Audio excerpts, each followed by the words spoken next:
Teikametrics and Payability webinar here on August 23rd, 2017. It's going to be a really interesting webinar.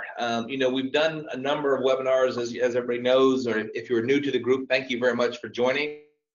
As always, just as a reminder, we try to make these as interactive as possible. So any questions you've got, we've got live chat that's open, and we try to get to those questions in real time, as well as in some cases after the fact. So please, no question is we'll try to answer as many as we can. But we're excited to have the conversation today because, at the end of the day, when you're selling on Amazon, capital and funding your business is critically important. The great Warren Buffett said, "Don't let the lack of capital at the present prevent you from making future profits." And I think we got lucky enough to have Payability here as a partner at Teikametrics, and we've got Kevin Weeks who will be joining us for the conversation. So it's going to be robust. We're going to talk about how to use capital and how to manage your Amazon business, along with a lot of the things we've learned here the last couple of weeks and couple of months relative to optimizing for sponsored products advertising and headline search. As always, so I'm your host, Andy Coughlin. So I'm the Chief Revenue Officer here at the company, and I'm joined by a couple of great folks, two of which you may know because they're regular partners here with us on the webinars, as well as Kevin, who I mentioned before. But as always, we're here in Boston, Massachusetts, and in the room we've got to my left, Mike Indagaro. Hey everyone. And to his left, we've got Gary Inga. Gosh, Gary, introduce yourself, please. Hi everyone, Gary Eingarth. Yes, thank you. And then we've also got Kevin Weeks, who isn't here in Boston, but Kevin, maybe introduce yourself to the audience. Sure, thanks, Andy. So my name's Kevin Weeks. I run partnerships at Payability, which is how we know Teikametrics so well. We're pretty close with you guys. What we do at Payability is help Amazon sellers get paid faster. So typically you get paid on a 14-day cycle from Amazon if you're selling. If you work with Payability, you get daily payments every day. And that's next day payments. So that's what we do. You'll learn a little bit more about us later in the presentation, but happy to be here. Awesome, Kevin, and thanks for joining, and thanks for the partnership. I know we're just getting started there, but there's a lot of good things to go do together. And Mike, kick us off. What are we going to talk about today? Thanks, Andy. Thanks, Kevin, for joining today. So everyone, we're going to talk about a few different things as it relates to how Payability is a thought leader and how Teikametrics are a thought leader, and together these are the 4 points that we want to tackle today and really give you some actionable tips to leave here today. So first, how can I leverage my brand to open my funding options? Kevin's going to go through the different funding options that are available to you as an Amazon seller, and even if you're not yet selling on Amazon. The second is what financing options are available for me.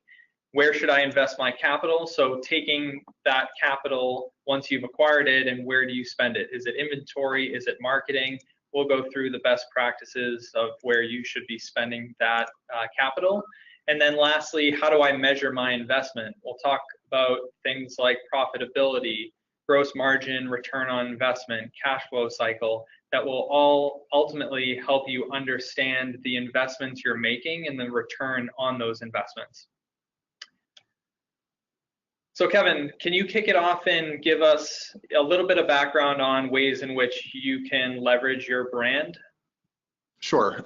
Thanks, Mike. Thanks, everyone. So just a bit of background here. This is super high level guidance on kind of how to think about prepping for financing your business. So I think there's some fairly obvious steps. Have a good business, be growing, have a nice product, have good customers. But I think in addition to that, there's some stuff that people often overlook.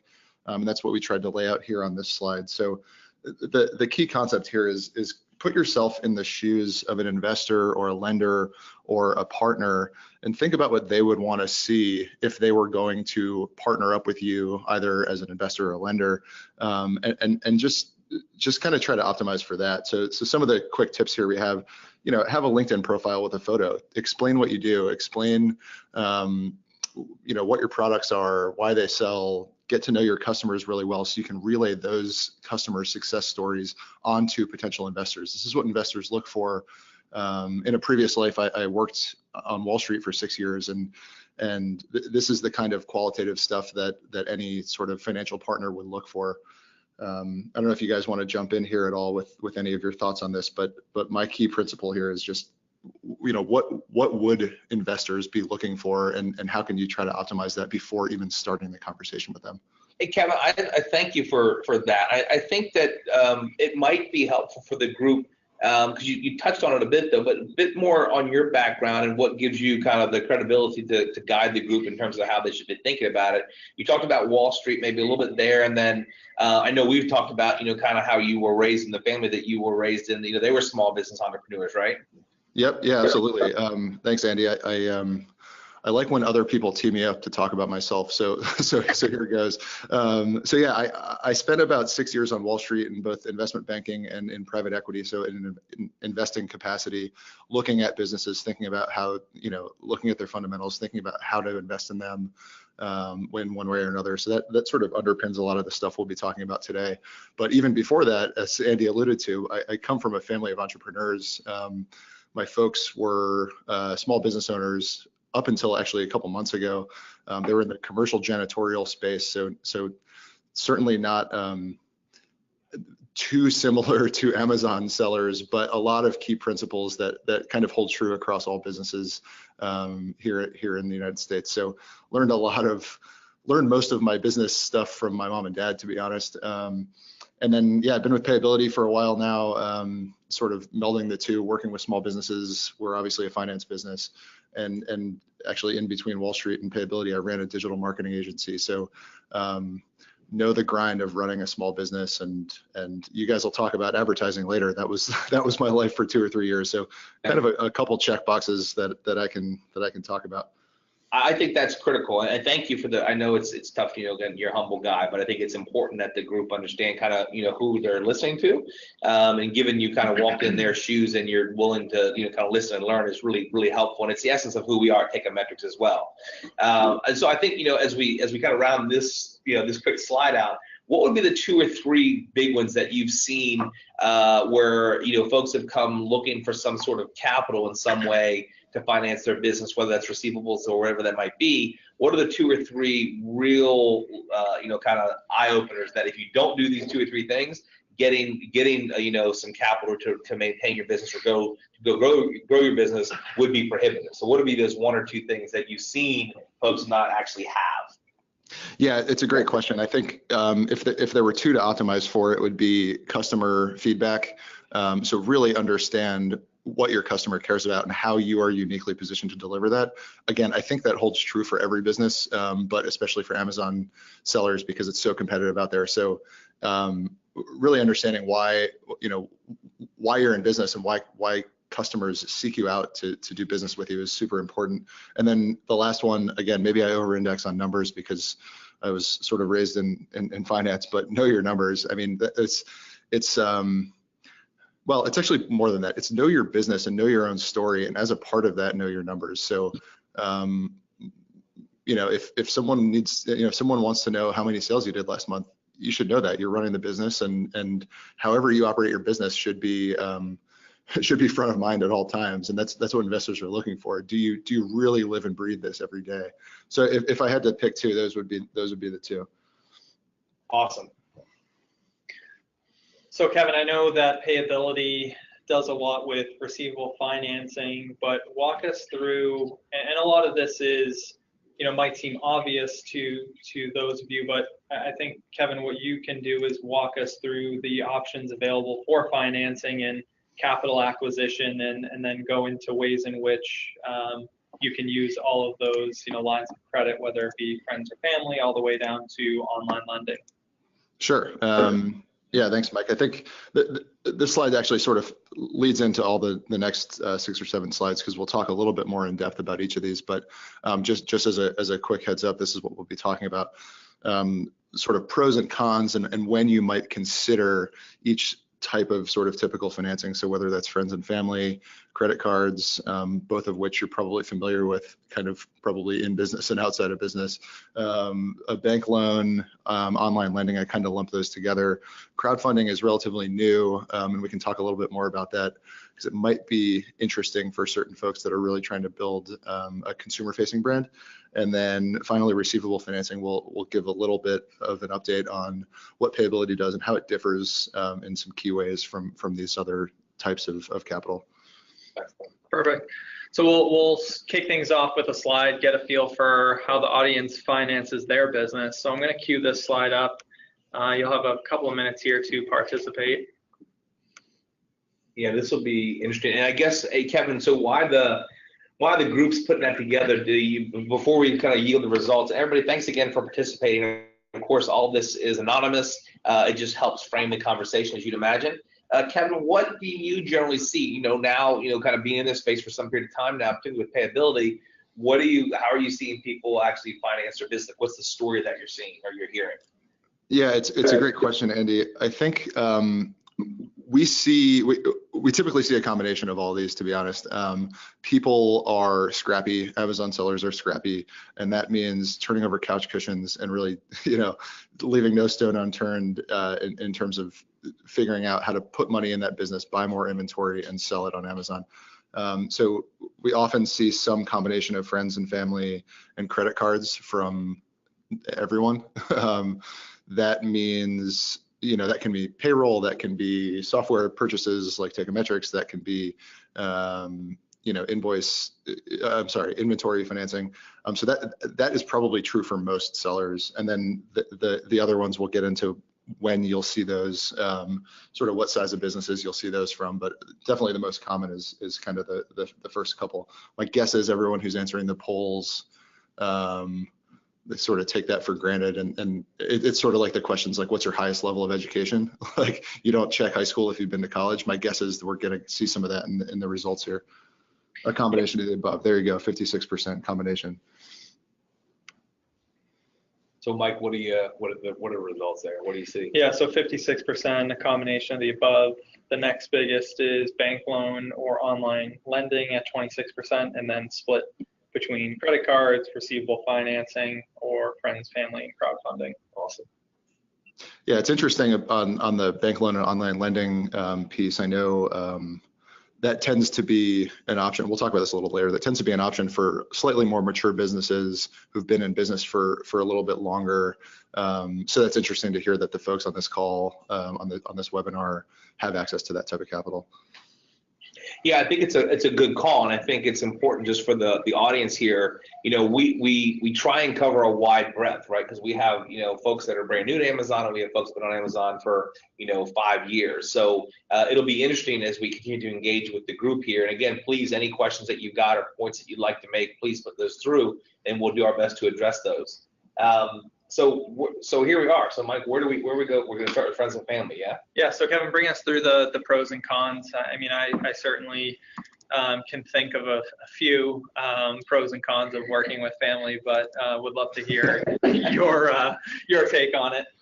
Yeah. No, I think hopefully on each of the next few slides we can kind of skip through some of the obvious stuff, like they are your family. That's a pro. That could also potentially be a con. That's probably fairly obvious to the folks on the line. I think what I want to do is highlight some of the stuff that might be unique to Amazon sellers as it pertains to these types of financing. So friends and family, I think, is a good one because we see it a lot for people who are just starting out on Amazon. So if they're moonlighting, if they have a 9-to-5 job and they want to start experimenting with Amazon, it can be a great way to sort of fund that first inventory run, or sort of get up and running off the ground as your side gig. So we see that a lot, and I think the hope there for many of Payability's customers is that they sort of outgrow that and they can repay their family and they can go and have sort of an independent business standing on its own.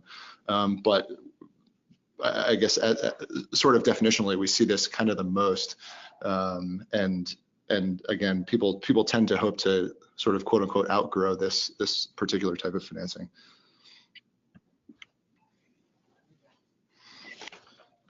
And then I guess the next most common that we see is credit cards. I think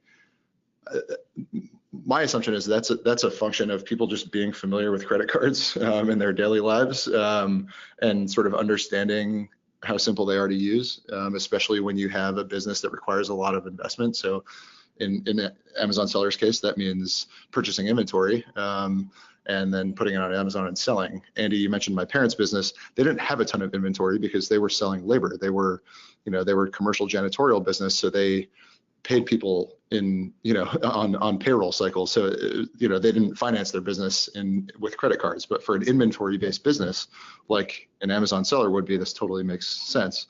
I think the thing to highlight here is that and we'll see this actually with online lending and bank loans, is that the cash flow cycles that you get with these can often not match up with the cash flow cycles that your business spits out. So we're heading into Q4 here, right? You want to invest in a lot of inventory so that you don't stock out. That's, no one wants to stock out in Q4. That it could take you 60 or 80 days to actually make back the sales for the inventory you purchase, especially if you're a private labeler bringing stuff overseas. And by that point, you've racked up 2 months of credit card fees for late fees if you have net 30 terms. So long story short, credit cards can be great access to capital, but they can also become pretty expensive pretty fast if your revenue doesn't come in right away. So something to consider as you're thinking about it. The barrier of entry is pretty low, but people complain about hidden fees, and this is kind of where they can lie. I'm not sure if you guys have any other thoughts on this. We'll be covering cash cycles in a little bit here to give our listeners a little bit more context on that. But I think this is important to keep in mind how quickly you're able to turn that around and turn your goods into cash as quickly as possible. Because you're getting, paid from Amazon, much later than it's not a cash transaction. Right. Every 2 weeks. Every 2 weeks is the standard. Right. And I guess it depends too, like what do returns look like in that, you've got returns to account for, you've got, other things to think about, which I know we're going to get into, but not that we're looking to make a call on credit cards now, but a lot of folks are using credit cards.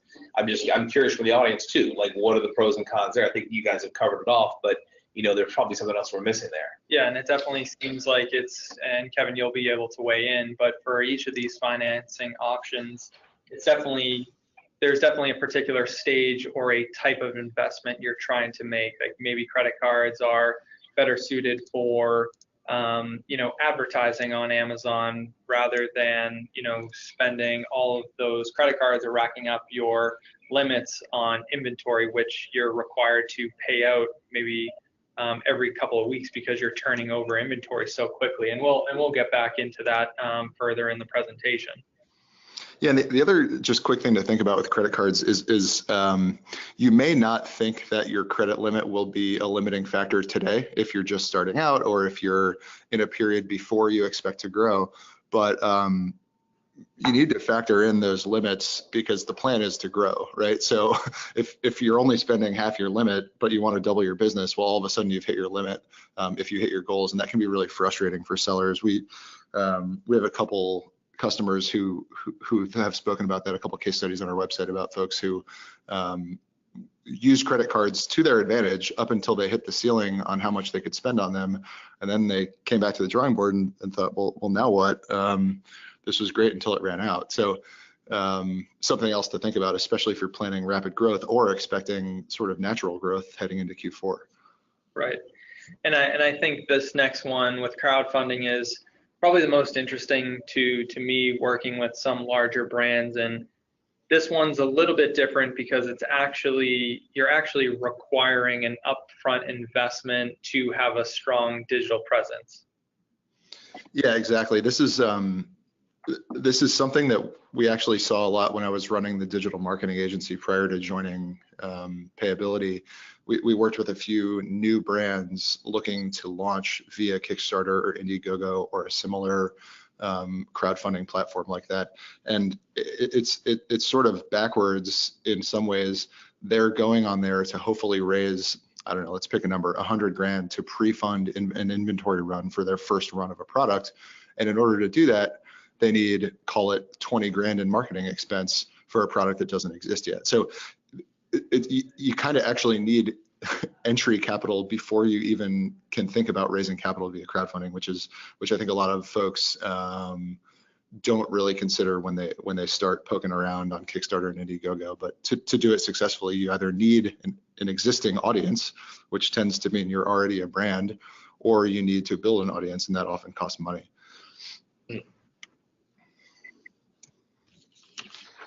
So I think the next two, bank loans and online lending, we could sort of lump them together, but there are some interesting differences. That the key here with both of these is that they're great for businesses who have a steady track record. I think what lenders are looking for, broadly speaking, is predictable future cash flows. They're going to give you money and they want to earn interest on that money until you pay it back. The way that they get comfortable about their ability to earn interest from you is by looking at your business and thinking, okay, is this going to keep going steady as she goes for the next couple of years for the duration of this loan? Unfortunately, that can be a challenge for a lot of Amazon sellers, particularly if you've only been in business for a year or two. You might not even be able to sit down with a banker at a bank branch.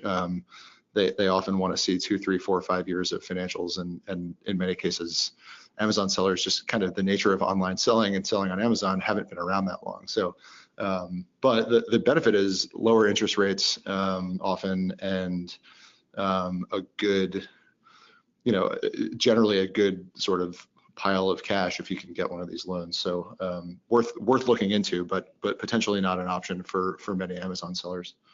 Sure. And then I know on the online lending side, a little bit different than the bank loan. I know that Amazon offers a payment solution. What are the differences between a bank loan and online lending, besides the obvious of one's online and one's directly from the bank? Yeah, I think generally speaking, with online lending, it's a more streamlined process.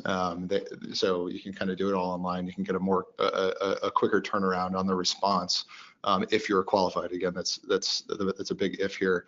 On the flip side, for risk mitigation purposes, they often think about these loans in smaller chunks than a bank typically would, and slightly higher interest rates, I think, just from a risk management perspective.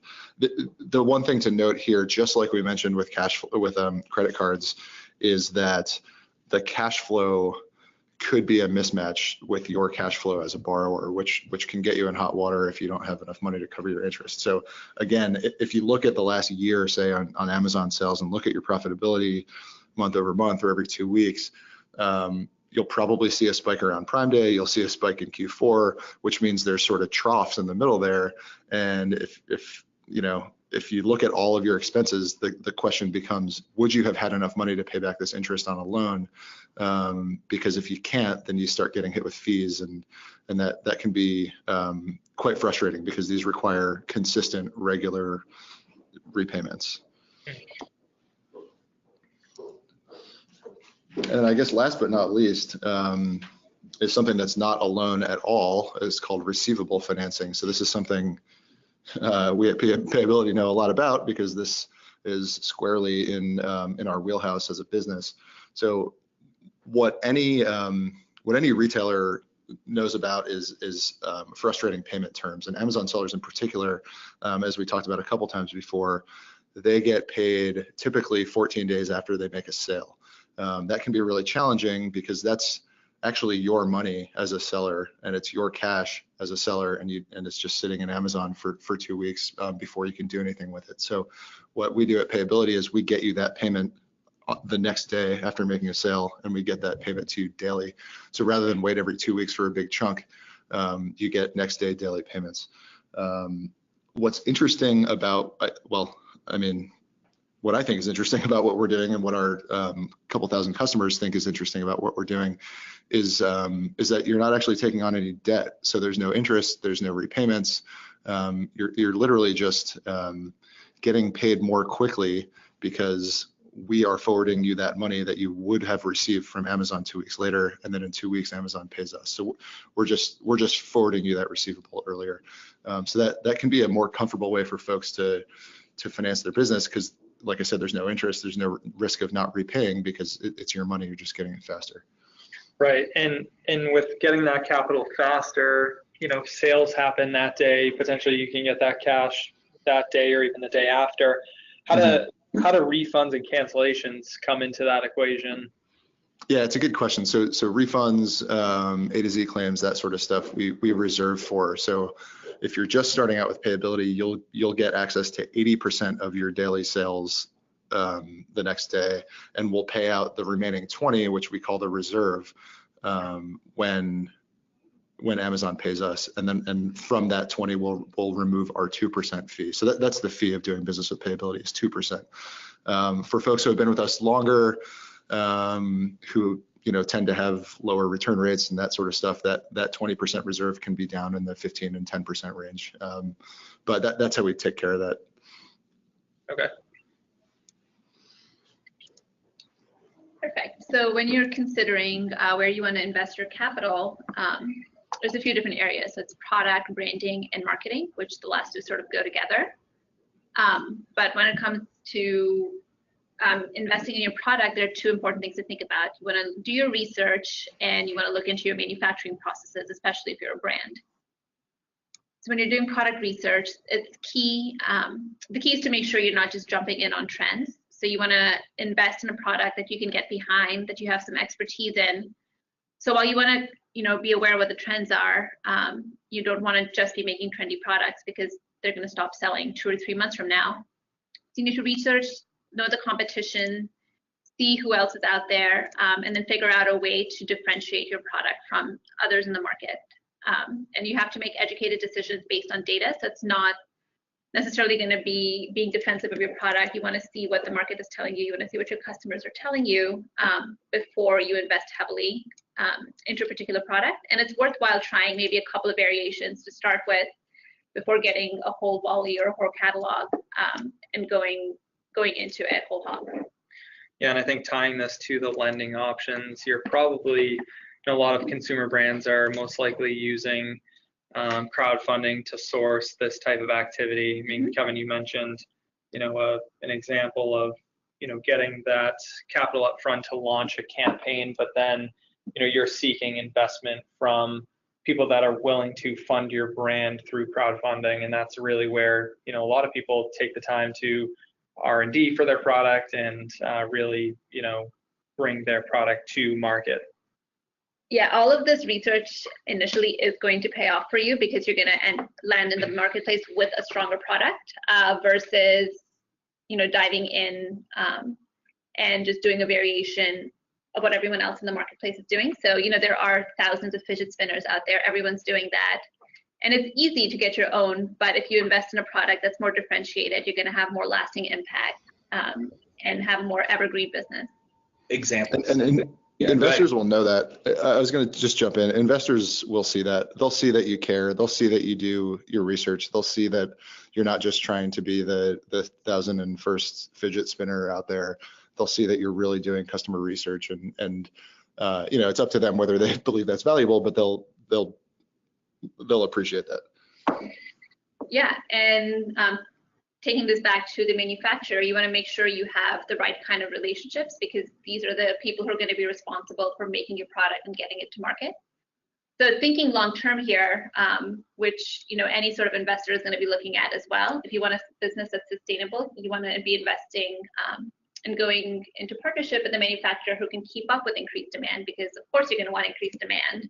You're not trying to sell for 1 or 2 months. So you need someone who can keep up with that, someone who can help you improve your products and put the best quality product out there and have a relationship where you can rely on your manufacturer. I've seen it time and time again. I work with a lot of sellers. A lot of them have their own brands, make their own product. And that's a huge detriment is when your manufacturer can't keep up with demand because that's what causes stockouts. And as any Amazon seller will tell you, stockouts can harm your sales rank, they can harm your search results, and that's the quickest way to lose momentum in your business.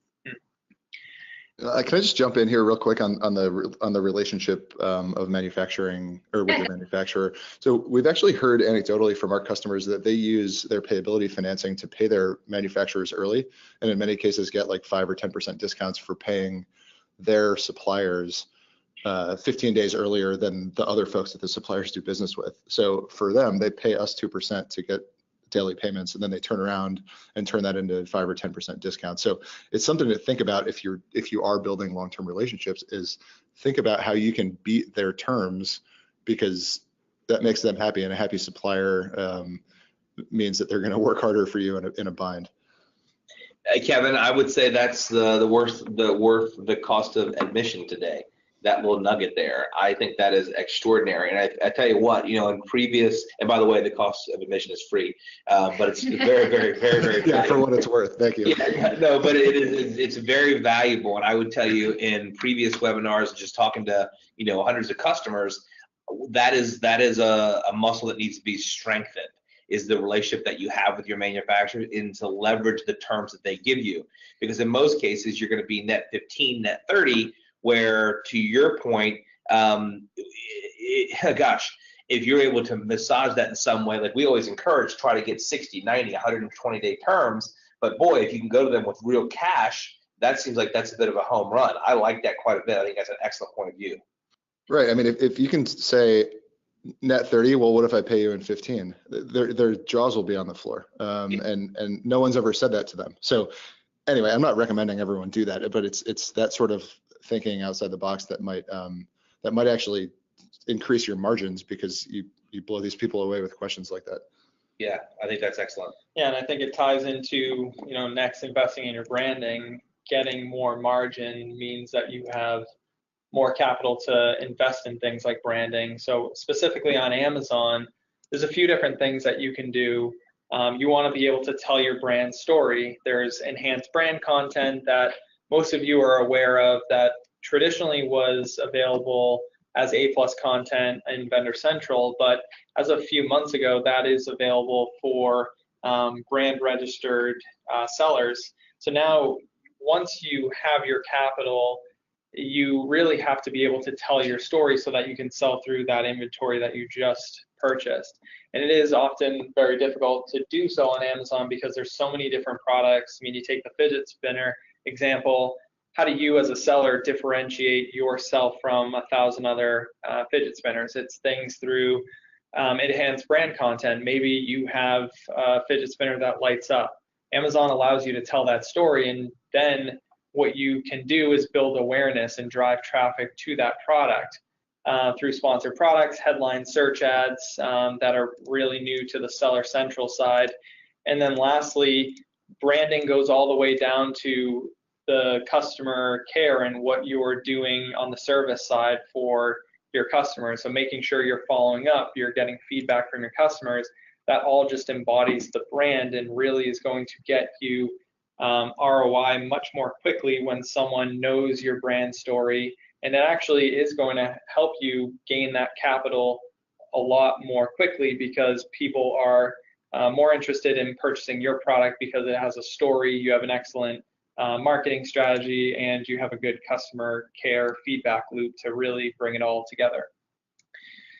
So with brand story, it's all about creating your own brand story and mission. So what is your product? Who are your customers? What does your brand stand for? And Kevin, it'd be interesting to get your point of view on this, knowing that you were in the digital ad space, and probably a lot of what you were doing is telling that brand story through digital advertising. Yeah, that's exactly right. I think I think it's interesting that this slide is called brand story, because in many ways advertising and distribution are tools to get a brand out there, right? So Amazon, if you're selling on Amazon, that is an amazing tool, obviously, to distribute your product. But if you're trying to get your brand story across, you need to think about that, and then how you can leverage Amazon to push it out there. So that's what we always said when we were running the agency. It was like, sure, maybe Instagram ads, for example, are a good, work for some people, but does it actually map with the story that you're trying to tell as a brand? And making sure that you think about the goal, not the tool. I'm not sure if that makes a ton of sense, but it's something that that we try to advise people to do, is think about what you're trying to accomplish and then find the tool. Don't think about the tool first and then back solve. Yeah, absolutely. And a lot of building a brand story on Amazon does require you to have access to brand registry. And for those that are on the call today, I definitely recommend applying for brand registry if you have a consumer brand or exclusive relationships with your supplier where you're the only seller on Amazon. It gives you access to enhanced brand content and headline search, and it's also a way to protect your brand. Yeah, I've worked with sellers who've done this. It does take a while, so you have to be patient with this process. So that's why it's good to get started as soon as possible. Because what this lets you do is track who's on your listing and kick off any competitors that shouldn't be on there, protect your trademark, and over time, this is going to let you present your brand better on Amazon. So Amazon's giving you all the tools, like Kevin said, to have a storefront, to send your message out there. You just need to make sure you're using the tools correctly. And the first step to that is going to be getting on the brand registry. And there's a couple of cool things that you can do for advertising on Amazon exclusively. Most of you are familiar with sponsored products and the work that Teikametrics does, but also that just got released in the last couple of weeks here is headline search ads. And I prefaced this earlier by saying that this was primarily a focus on the vendor central side for the last few years in a service called AMS, Amazon Marketing Services. Now it's available on the seller central side. It is in still a entry level phase in which there's not a lot of reporting, but the idea is you can utilize now two different types of advertising in Amazon on the seller central side to really get your products to the top of mind and the top of the customer rankings so that you can actually tell that brand story. So what we've always talked about, if you've been on our webinars and have heard of Teikametrics or worked with us, we do a lot of work with sponsored products. And what sponsored products are is an advertising tool that drives sales with keyword targeted ads to a single product on Amazon. There's going to be a lot of differences between headline search, and I'll get into that. But with sponsored products, you're driving sales to an ASIN on Amazon. And the benefit is, if you can imagine whatever stage it is that you are on Amazon, if you're launching a product, you may be so far down in the rankings for a general customer search that it may be very difficult for someone to look and find your product. The sponsored products is a way for you to essentially pay to play.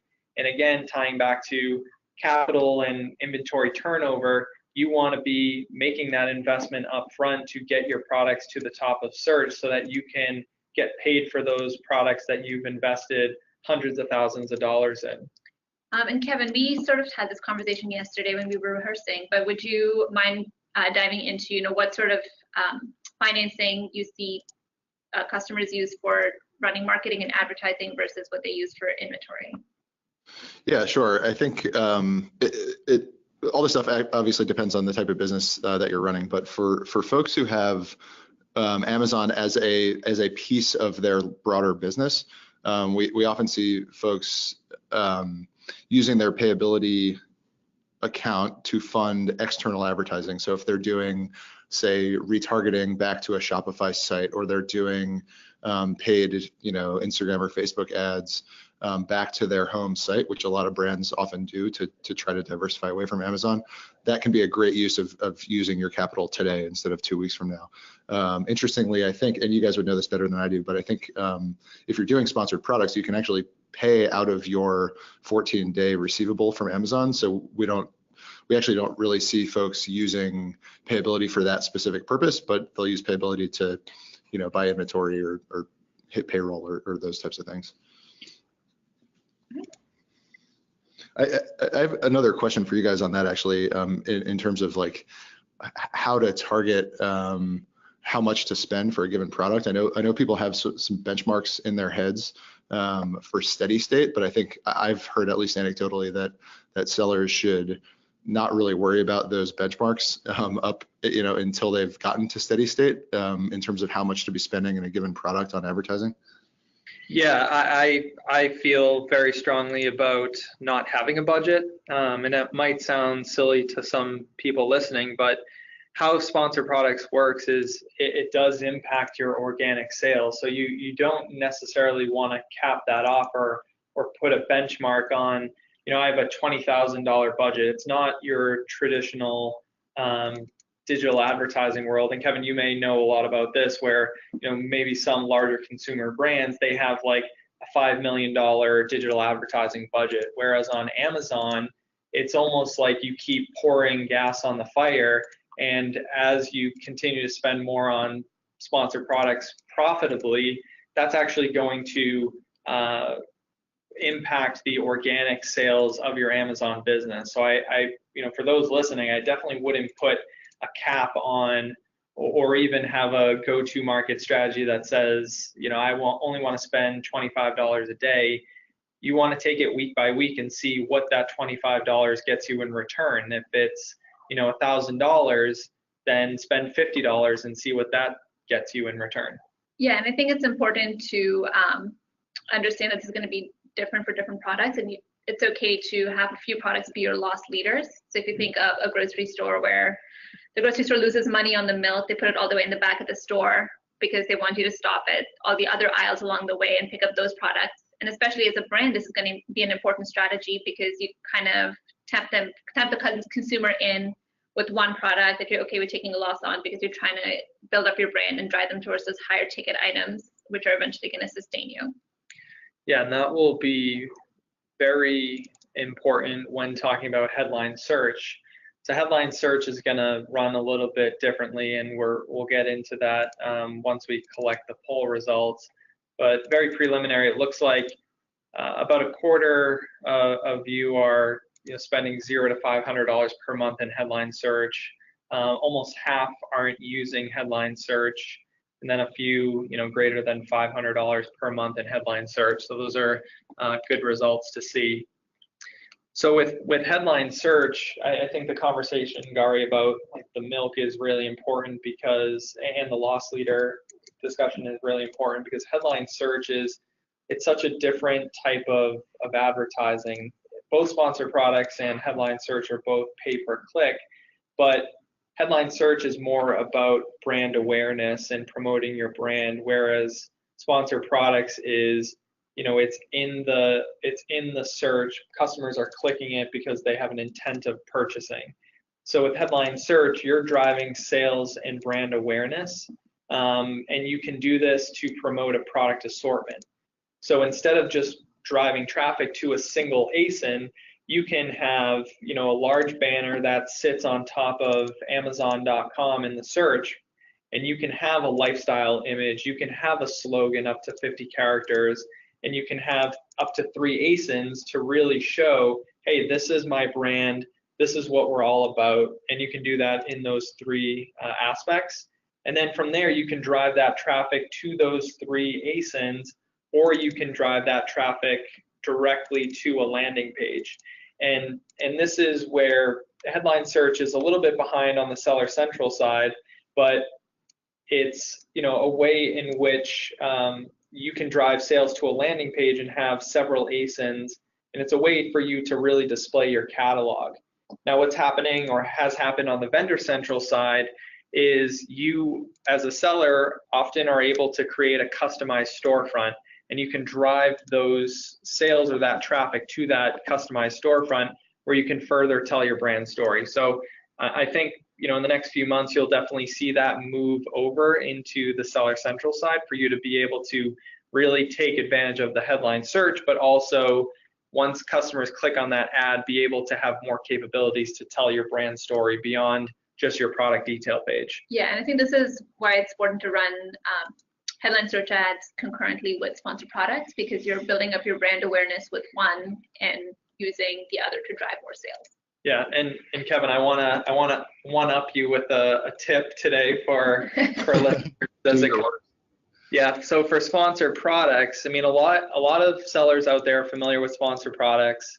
They're using it for their business, but with headline search now available in Seller Central, there's no data points to see, okay, what keywords are working well.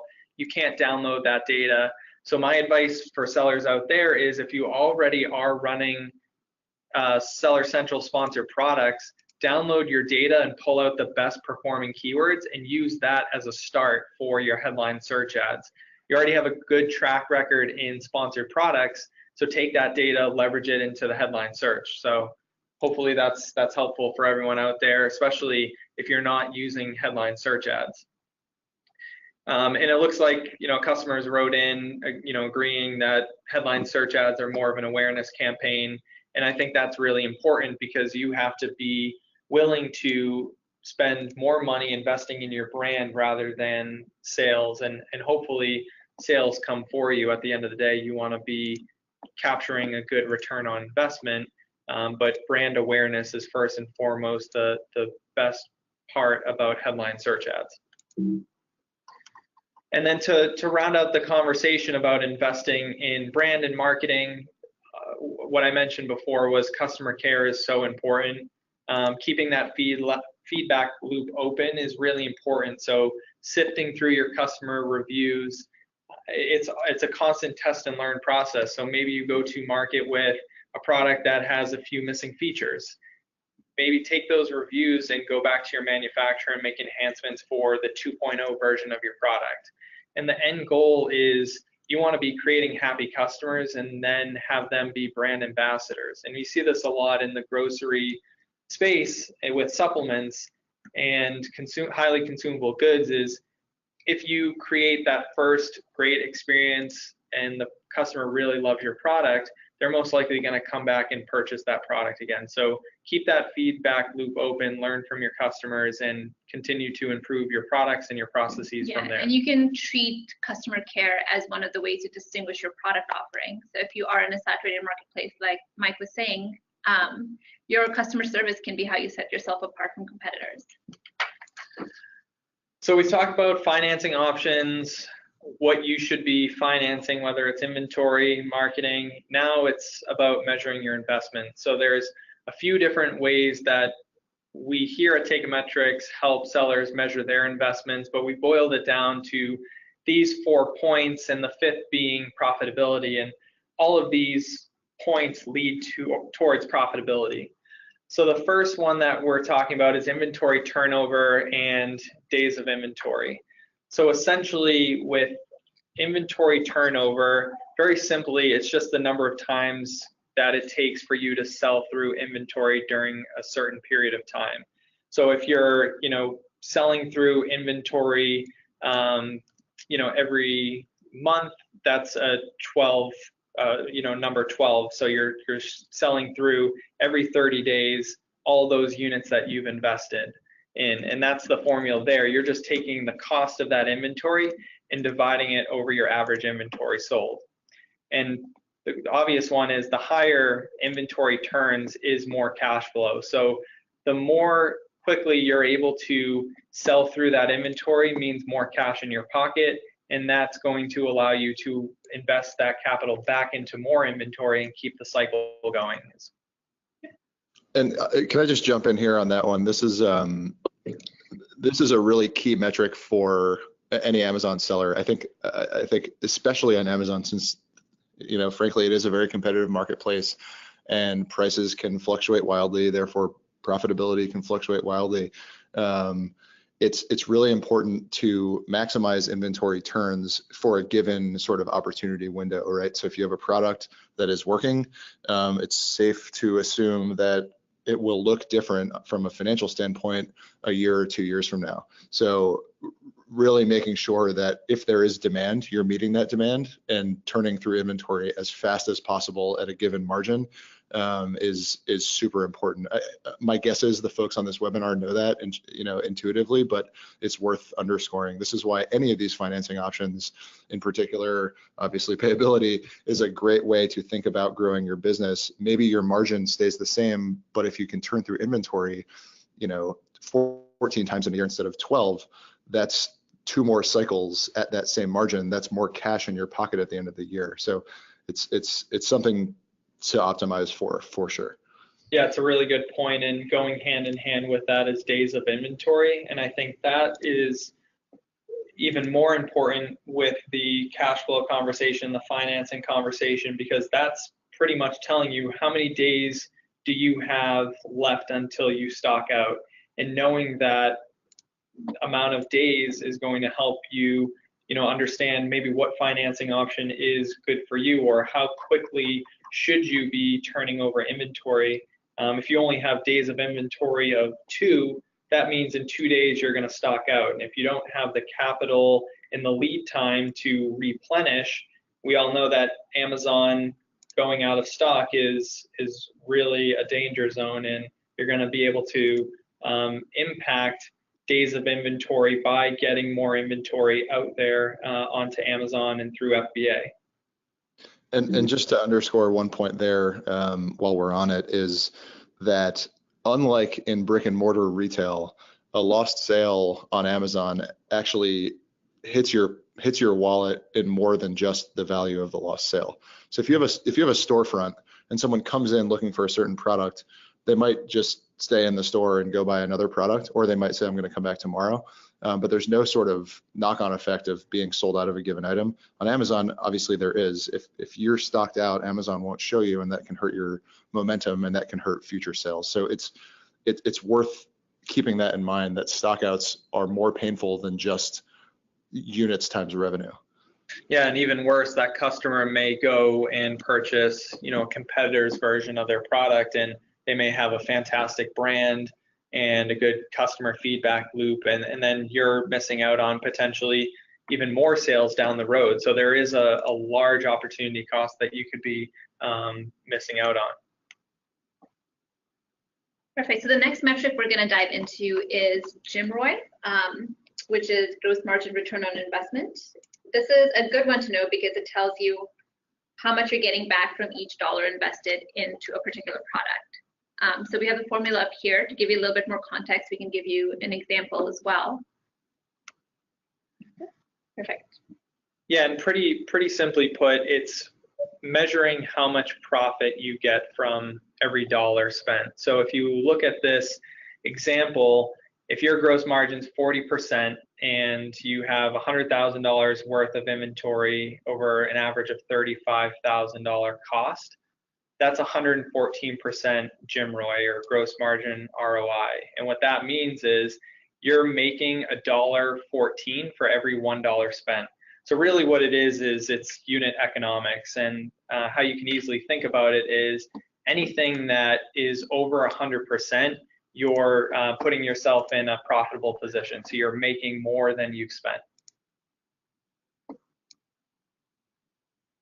The other thing to keep in mind is cash cycles. And Kevin, you touched upon this a little bit earlier, but it's essentially the amount of time it takes for cash from your bank account to convert from dollars to inventory to a sale, and then back to dollars deposited into your bank account. And the goal with this is really to shorten that cycle as much as possible. So we have a quick little example here, in particular for an Amazon business. So if you have 60 days of inventory, which is about 6 inventory turns in a year, and it takes 15 days for Amazon to give you your next settlement, and you have to pay your vendor back in 30 days, you have a cash cycle of 45 days. So the ways you can make this shorter is by potentially getting longer terms. So if you get a 45-day term from your vendor, or a 60-day term from your vendor, you're going to be able to shorten this cash cycle.